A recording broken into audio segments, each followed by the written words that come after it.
آج ہم سیدنا داتا گنج بخش علی حجویری رضی اللہ تعالیٰ عنہ کی تصنیف کشف المحجوب اس کے پہلے درس کا آغاز کر رہے ہیں۔ چونکہ پچھلی نشست میں ہم نے کشف المحجوب کے تعارف، اس کے اسرار و رموز، کشف المحجوب لکھنے کی وجوہات اور اس کے پس منظر پہ ہم نے روشنی ڈالی تھی۔ ان فرامین کی روشنی میں جو حضور سیدنا داتا گنج بخش علی حجویری رضی اللہ تعالیٰ عنہ نے اپنی تصنیف کے شروع میں خود بیان فرمائے، تاکہ پڑھنے والے کسی مغالطے کا شکار نہ ہو سکیں،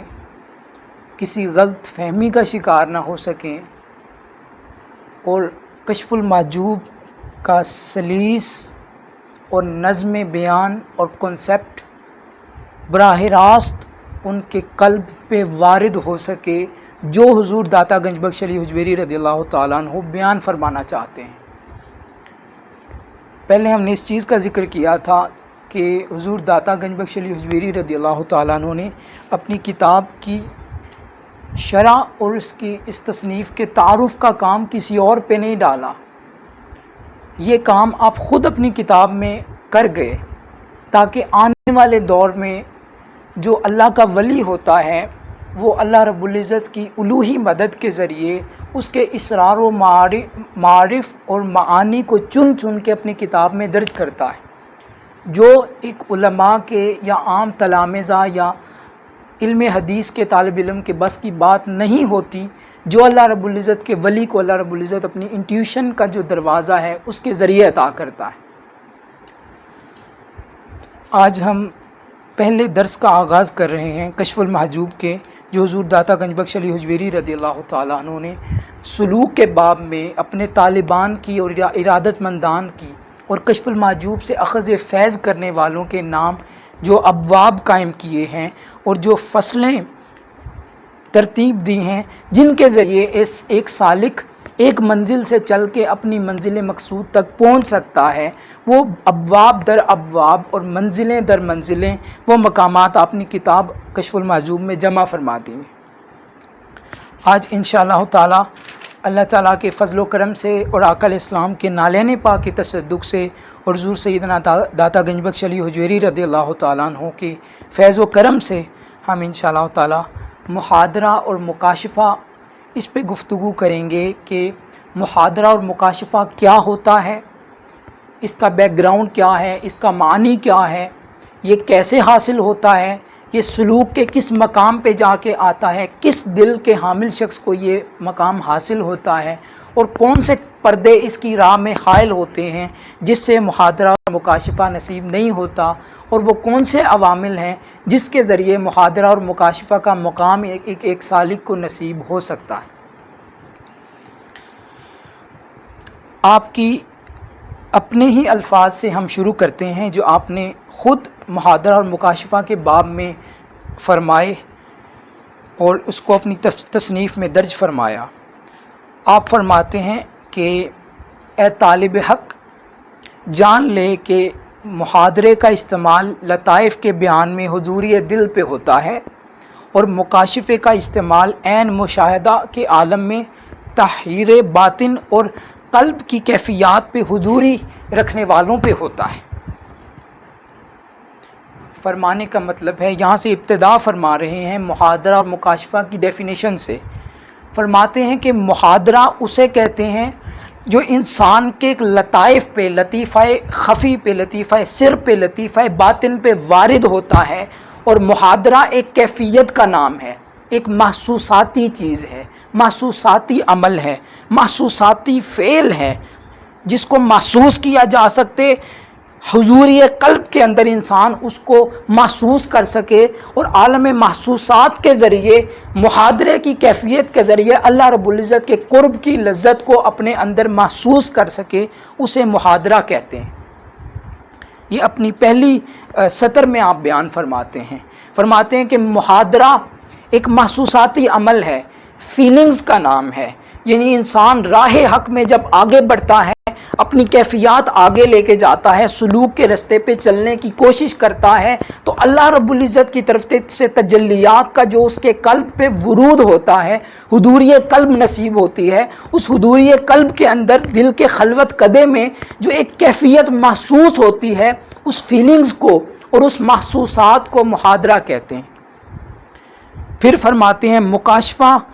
مکاشفہ کا استعمال عین مشاہدہ کے عالم میں باطن کی حضوری پہ ہوتا ہے، یعنی باطنی حضوری کا نام ہے۔ مکاشفہ کہتے ہیں کہ جس کے دل سے پردہ اٹھ جائے، وہ تجلی، اللہ رب العزت کی تجلی کو براہ راست تک سکے، محسوس کر سکے، اور وہ تجلی جب اس کے قلب و باطن پہ سرایت کر جائے، تجلی اللہ رب العزت کی اس کے قلب پہ جب پڑتی ہے تو اس تجلی کے ذریعے اس کے قلب و باطن منور ہو جاتا ہے، اور وہ عالم باصفا اس تجلی کو اپنے اندر دیکھتا ہے، اس کا مشاہدہ کرتا ہے۔ اس مشاہدے کو کہتے ہیں کہ اس کو کشف حجاب نصیب ہو گیا ہے اور مکاشفہ کی کیفیت نصیب ہو گئی ہے۔ تو سادہ الفاظ میں سمجھ لیں کہ محاضرہ کہتے ہیں محسوساتی چیز کو، اور مکاشفہ کہتے ہیں مشاہداتی چیز کو، جس کا انسان محسوسات کے حصے صرف اندازہ کر سکے، جس کو صرف اپنے قلب و باطن میں فیل کر سکے، اس کو محاضرہ کہتے ہیں، اور جس کا مشاہدہ کر سکے، جس کو قلب کی آنکھ سے تک سکے، اس کو مکاشفہ کہتے ہیں۔ پھر آگے چل کے آگے بیان فرماتے ہیں کہ لہٰذا محاضرہ واضح نشانیوں کی شہادتوں میں نصیب ہوتا ہے، اور مکاشفہ علامات اور مشاہدات کی نشانیوں کا عکس ہوتا ہے۔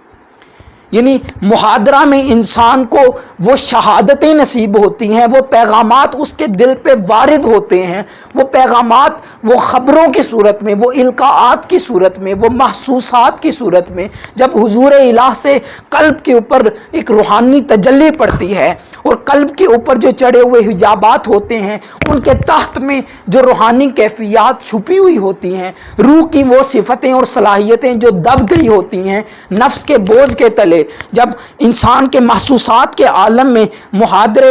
محاضرے کا وہ لطیفہ اس کے اوپر وارد ہوتا ہے، تو اس وقت وہ جو روح کی دبی ہوئی کیفیات ہوتی ہیں وہ اوپر آتی ہیں، اور وہ انسان کے قلب میں ایک ہیجان برپا کرتی ہیں اس محسوسات کے عالم میں۔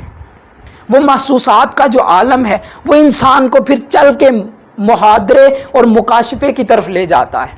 یعنی محاضرہ پہلا سٹیپ ہے اور مکاشفہ آخری سٹیپ ہے، ایک ٹاپ ہے اور ایک باٹم ہے۔ محاضرہ ٹاپ ہے اور مکاشفہ باٹم ہے، ایک تحت ہے اور ایک فوق ہے،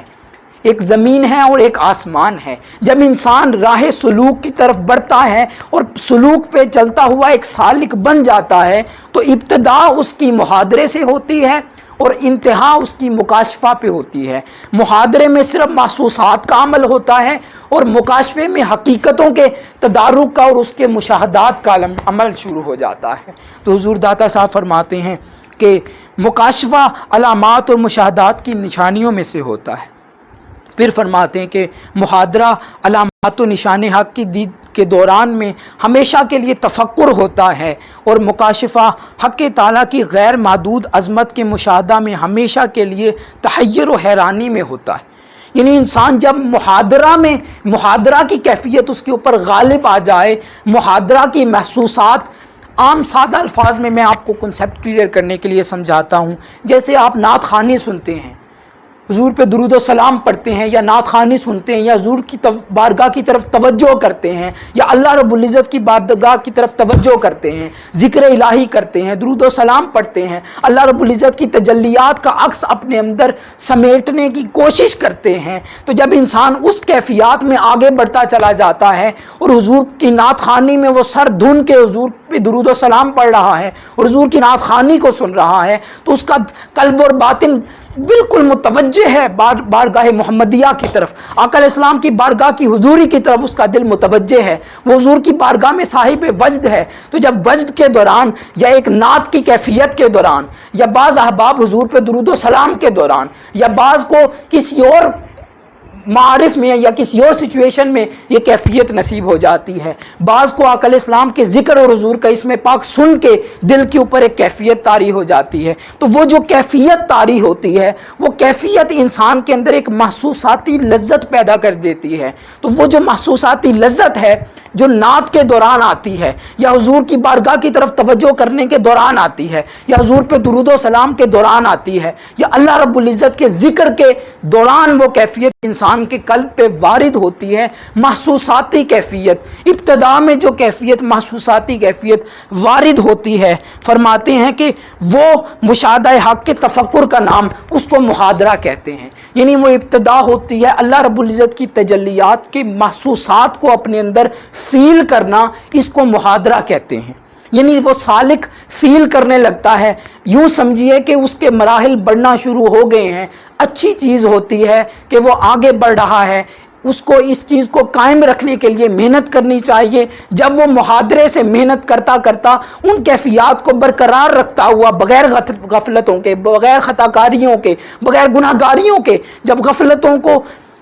سائیڈ پہ رکھتا ہوا وہ آگے بڑھتا چلا جاتا ہے، تو پھر ایک مقام آتا ہے جب مکاشفہ نصیب ہو جاتا ہے۔ فرماتے ہیں کہ مکاشفہ ہمیشہ کے لیے غیر محدود عظمت کے مشاہدہ میں اپنے آپ کو تحیر و حیرانی میں ڈال لینے کا نام ہے۔ یعنی جب محاضرے سے نکل کے جب وہ مکاشفہ میں جاتا ہے اور اللہ رب العزت کی تجلیات کی حقیقت کو اپنی آنکھ سے دیکھتا ہے، دل کی آنکھ سے، روح کی آنکھ سے اس تجلیات کا اثر اس کے دل پہ پڑتا ہے، تو جب وہ اس کیفیت میں مکاشفہ کی کیفیت میں پہنچتا ہے تو پردہ اٹھ جاتا ہے اور وہ اللہ رب العزت کی صحبت میں پہنچ جاتا ہے۔ تو حضور داتا صاحب نے یہ کنسیپٹ کلیئر فرما دیا، کنسیپٹ سمجھا دیا کہ جب انسان ایک کسی کے ذہن میں سوال پیدا ہو سکتا ہے۔ پچھلی نشست میں نے ذکر کیا تھا آقا علیہ السلام کی مجلس کے حوالے سے، وہاں پہ ایک سوال ذہنوں میں آیا ہوگا کہ حقیقت میں اور تصور میں کیا فرق ہے، حقیقت میں اور مراقبہ کی حقیقت میں کیا فرق ہے۔ یعنی ہم آنکھیں بند کر کے بیٹھیں اور جو تصورات کرتے ہیں کیا وہ حقیقت ہوتے ہیں یا حقیقت کسی اور شے کا نام ہے؟ تو حضور داتا صاحب کے اس مضمون نے ان کا جواب دے دیا۔ فرماتے ہیں کہ جب ابتدا ہوتی ہے تو ابتدا کو محاضرہ کہتے ہیں۔ جب انسان محسوسات کی دنیا میں تصور کرتا ہے، آنکھیں بند کر کے، ابھی اس کی مشق پختہ نہیں ہوئی، ابتدا کے عالم میں ہے، حضور پہ درود و سلام پڑھتا ہے، حضور کی کچہریوں میں جاتا ہے تصورات کے ذریعے، تو جب وہ پہلے تصورات کرتا ہے تو اس کو محاضرہ کہتے ہیں کہ وہ صرف اس کے من میں محسوسات ہوتے ہیں، اور جب وہ اس پہ پختگی کرتا چلا جاتا ہے اور آگے بڑھتا چلا جاتا ہے، پرفیکشن آتی چلی جاتی ہے، ریاضات کے ذریعے، مجاہدات کے ذریعے، عبادات کے ذریعے، اللہ رب العزت کی ذکر کے ذریعے، اذکار کے ذریعے، اس کو یاد کرنے کے ذریعے، اپنی روح کو اس کی محبت میں فنا کر لینے کے ذریعے جب انسان آگے بڑھتا چلا جاتا ہے تو فرماتے ہیں کہ وہ جو پہلا سٹیپ ہے محاضرہ، جس میں صرف تصورات اور محسوسات ہوتے ہیں، وہ بڑھتے بڑھتے مکاشفہ کی شکل اختیار کر جاتے ہیں، جس میں آقا علیہ السلام کی بارگاہ کی اور اللہ رب العزت کی بارگاہ کی صحبت اس بندے کو نصیب ہو جاتی ہے۔ فرماتے ہیں یہ ہمیشہ کے لیے تحیر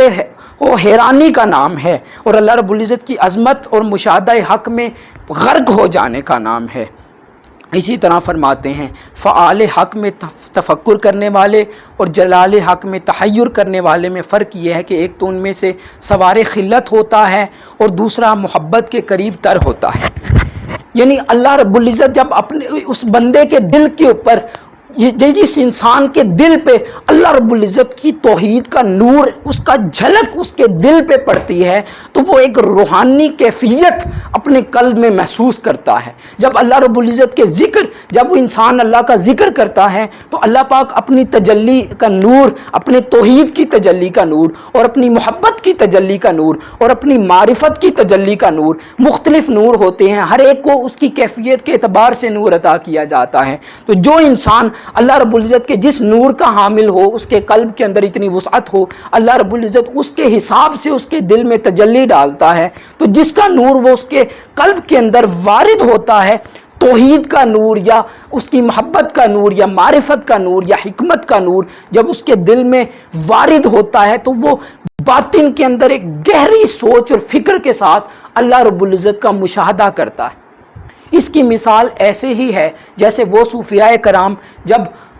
جب باہر سیر کرنے کے لیے نکلتے ہیں، دریاؤں کو دیکھتے ہیں، سمندروں کو دیکھتے ہیں، پہاڑوں کو دیکھتے ہیں، اور ندی نالوں کو اور بڑے بڑے آبشاروں کو دیکھتے ہیں، آبشار کے پانی کو دیکھتے ہیں کہ تو ان کے دل میں وجد آ جاتا ہے۔ جب وہ سمندر کے پانی کی لہروں کو دیکھتے ہیں تو ان کے قلب میں ایک انتشار برپا ہوتا ہے اور ان کے دل وجد میں آ جاتے ہیں اللہ رب العزت کا ذکر کرتے ہوئے۔ بعض صوفیاء نے فرمایا ہے کہ وہ لہریں ان کو اللہ کا ذکر کرتے ہوئے دکھائی دیتی ہیں۔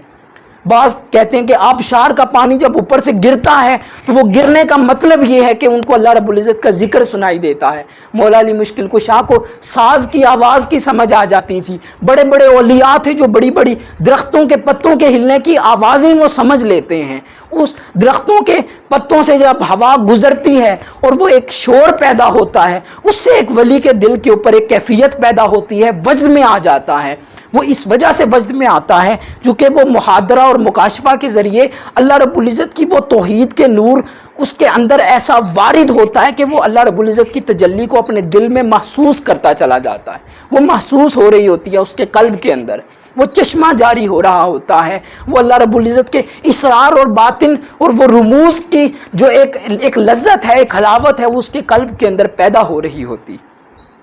تو جو انسان، جو اللہ کا ولی، جو صفائے قلب رکھنے والا، جو سلامت صدر رکھنے والا، جو اس مقام میں آگے بڑھتا چلا جاتا ہے، اور اولیاء کی بار اور جو ہمارے اہل اللہ گزرے ہیں جو اس راہ کے راہی ہوتے ہیں، وہ جب پانی کو دیکھتے ہیں یا پہاڑوں کو دیکھتے ہیں تو وہ پہاڑوں کی قدرت میں اور اس کی تخلیق میں اللہ رب العزت کی خلقت کا توحید نور ان کے دل کے اوپر وارد ہوتا ہے۔ یہ جو جملہ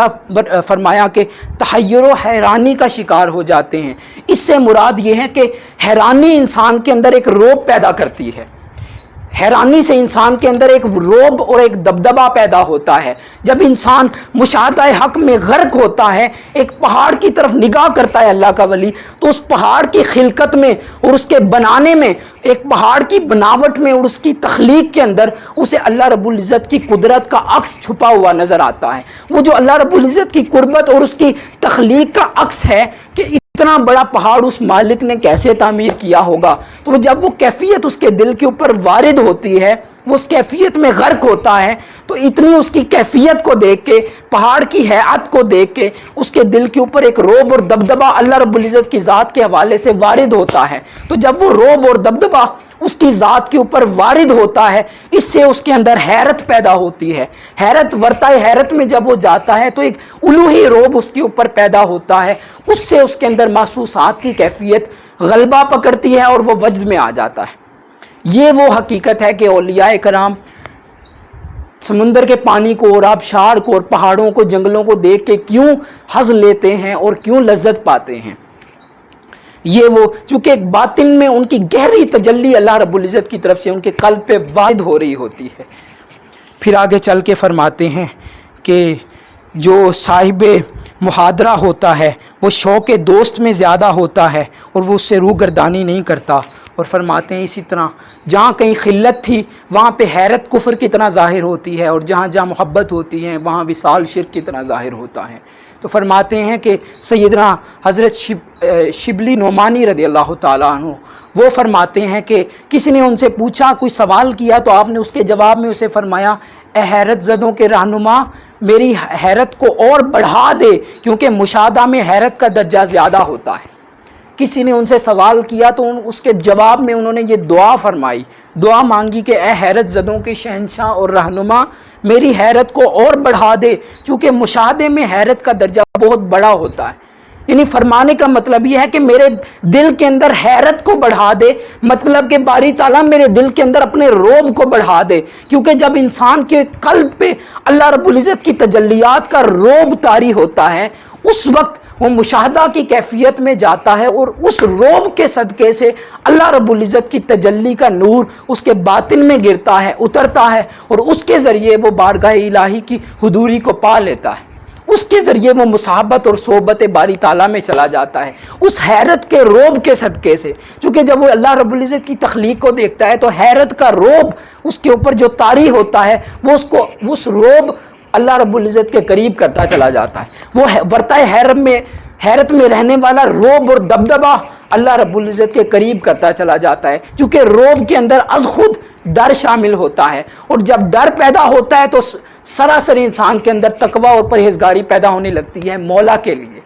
مولا کا تقوی پیدا ہوتا ہے، اللہ رب العزت کی طرف رغبت و رجوع بڑھ جاتا ہے۔ تو فرماتے ہیں کہ حیرت مجھے اور عطا فرما، یعنی آپ اصطلاح دیکھیں صوفیاء کی، صرف ایک لفظ بولا دعا میں۔ اب عام بندہ، ایک عام تلامذہ میں سے کوئی شخص ہوگا یا عام طور پہ جو سننے والا، وہ تو صرف یہی سمجھے گا کہ یہ مولانا شبلی نے کیا دعا مانگ لی کہ باری تعالیٰ مجھے حیرت عطا فرما، اس میں کون سی دعا ہے؟ نہیں، اس کے اندر سمندر ہے۔ اولیاء کی یہی بولی ہوتی ہے جو کوئی سمجھتا ہے۔ فرماتے ہیں کہ حیرت عطا فرما یعنی اپنی ذات کا روب عطا فرما۔ جب تیری ذات کا روب، تیری تجلیات کا روب میرے دل کے اوپر وارد ہوگا تو میرا دل تیرے روب میں آ کے تیرے قریب ہوتا چلا جائے گا۔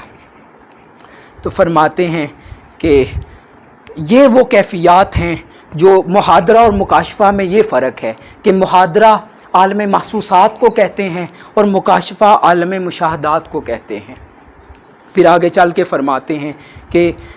یہ وہی مقام ہے کہ یہ اس شخص کو نصیب ہوتا ہے کہ جس کے قلب میں 3 کیفیات پیدا ہو جائیں۔ 3 کیفیتوں، قلب کی 3 اقسام پائی جاتی ہیں، پہلے یہ سمجھ لیں۔ دل کی 3 اقسام ہوتی ہیں، قلب میت ہوتا ہے، قلب مریض ہوتا ہے اور قلب سلیم ہوتا ہے۔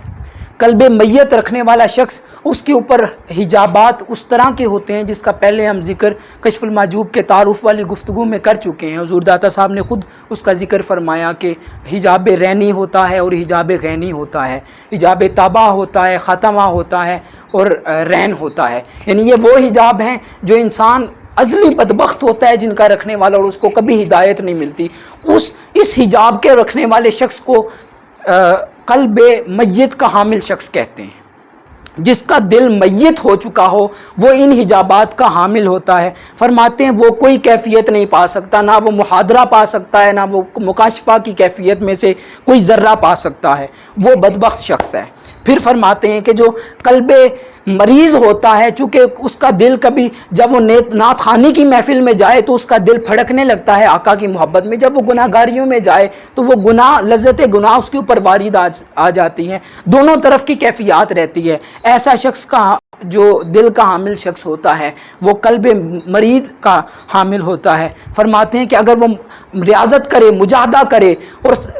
تصفیہ باطن کے ذریعے آگے بڑھتا چلا جائے اور دل کی صفائی کا کام کرے اور تصفیہ نفس، تصفیہ قلب، تزکیہ نفس اور تصفیہ روح و باطن، جب انسان اس میں آگے بڑھتا چلا جائے تو وہ جب قلب مریض سے قلب سلیم کی طرف سفر شروع کرتا ہے، اس دوران اس کو محاضرہ کی نعمتیں نصیب ہوتی ہیں اور محاضرہ کی کیفیات نصیب ہوتی ہیں۔ تو فرمایا کہ محاضرہ وہ قلب مریض سے سلیم کی طرف جانے والے ایک سالک اور مسافر کو نصیب ہوتا ہے، اور جس شخص کا قلب سلیم ہو جاتا ہے، قلب سلیم کہتے ہیں کہ دل جب اللہ رب العزت کو بھولنا چھوڑ دیتا ہے، جو اولیاء کا دل ہوتا ہے، جو تزکیہ شدہ دل ہوتا ہے، جو صاحب تزکیہ مطمئنہ دل ہوتا ہے، جس کا نفس مطمئنہ ہو چکا ہوتا ہے، اس کو قلب سلیم کہتے ہیں۔ جو بیمار بھی نہیں ہوتا اور میت بھی نہیں ہوتا، جس کے اوپر اللہ رب العزت کی سلامتی وارد آ چکی ہو، دل مصفہ ہو چکا ہو، دل کے اندر توحید کا اور ایمان کا نور شمع ہائے روشن ہو چکی ہو اور وہ ایمان اپنا استحکام پکڑ چکا ہو جس دل کے اندر، اس کو قلب سلیم کہتے ہیں۔ فرماتے ہیں کہ جو قلب سلیم ہو جاتا ہے اس کو مکاشفہ کی نعمت نصیب ہو جاتی ہے اور کشف حجاب ہو جاتا ہے اور پردے اس سے اٹھا دیے جاتے ہیں۔ تو یہ وہ مضمون تھا محاضرہ اور مکاشفہ کا جو حضور داتا گنج بخش علی حجویری رضی اللہ تعالیٰ عنہ نے اپنی کتاب کشف المحجوب میں بیان فرمایا کہ محاضرہ کیا ہوتا ہے، مکاشفہ کیا ہوتا ہے، یہ کن کو نصیب ہوتا ہے، اس کی کیا کیفیات ہوتی ہیں۔ اور یہ وہ مضمون تھا، چونکہ اللہ کے اولیاء کی بولی بہت بلند ہوتی ہے، وہ کتابوں سے ماورا باتیں بعض اوقات کر جاتے ہیں، کیونکہ اس کے اندر اللہ رب العزت کی مدد کا اور الوہی مدد کا اور علوم و معارف کا اور علم لدنی کا بہت زیادہ حصہ شامل ہوتا ہے۔ اس وجہ سے وہ اس طرح کے رازوں سے پردہ اٹھا جاتے ہیں جو عام طور پہ کتب میں نہیں ملتے۔ تو یہ حضور داتا گنج بخش علی حجویری رضی اللہ تعالیٰ عنہ کے فرامین تھے جس پہ آج ہم نے روشنی ڈالی۔ اللہ رب العزت ہمارے حال پہ کرم فرمائے۔ انشاءاللہ ہم اسی طرح سلسلہ وائز یہ کشف المحجوب کے درس جاری رکھیں گے۔ اس کے بعد باقی کتب تصوف جو ہیں جو بڑی اکابرین ہیں جیسے رسالہ کو شعریہ ہے، حال و اہل الحقیقتی مع اللہ ہے، اس طرح کی کتب کے بھی درس کریں گے انشاءاللہ تعالی، درس وائز گفتگو وائز اس پہ انشاءاللہ روشنی ڈالیں گے۔ اللہ رب العزت ہمیں توفیق عطا فرمائے کہ ہم اس کو اپنی زندگیوں میں شامل کر سکیں اور اس پہ عمل کر سکیں۔ السلام علیکم ورحمۃ اللہ وبرکاتہ۔